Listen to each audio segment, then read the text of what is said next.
Aujourd'hui sur le net, la crise politique italienne décortiquée par les internautes.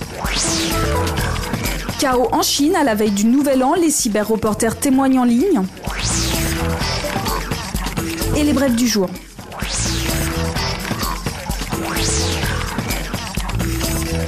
En Italie, des élections législatives anticipées apparaissent comme la seule solution possible à l'actuelle crise politique, une situation décryptée sur la blogosphère locale.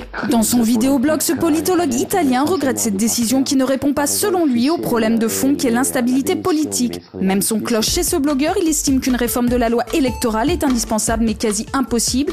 En effet, les petits partis membres de la coalition au pouvoir refusent d'être absorbés par les grandes formations politiques. La difficulté pour un Premier ministre de maintenir une majorité stable est illustrée dans ce jeu en ligne. Objectif, permettre à Romano Prodi de garder l'équilibre pour gouverner. Pour certains Italiens, seul l'ex-premier ministre Silvio Berlusconi, présenté ici comme Super Silvio, pourrait maintenir cet équilibre. Mais comme l'illustre ce montage, d'autres estiment qu'il est plus doué pour s'amuser que pour gouverner.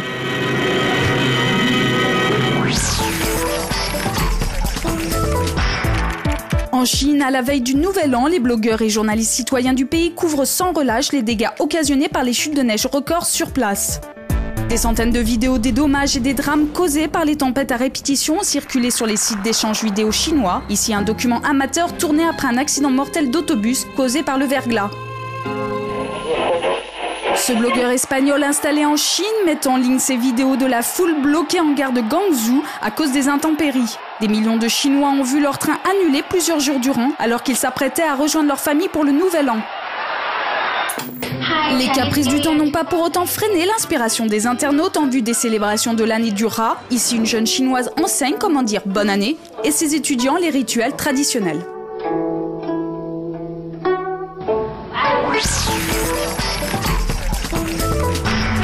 Le blogueur Dayphone Lat, figure marquante du soulèvement populaire de septembre en Birmanie, a été arrêté la semaine dernière par la junte militaire. Depuis la révolution de Safran, le régime en place n'a eu cesse de museler les cyberdissidents.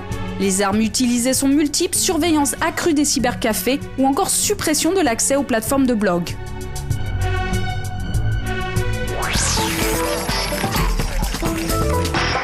Etsy est un site de vente en ligne spécialisé en objets faits main. Il permet ainsi de dénicher des pièces uniques et bon marché. Bijoux, sacs, vêtements ou encore poterie. Les objets sont classés par catégorie et couleur.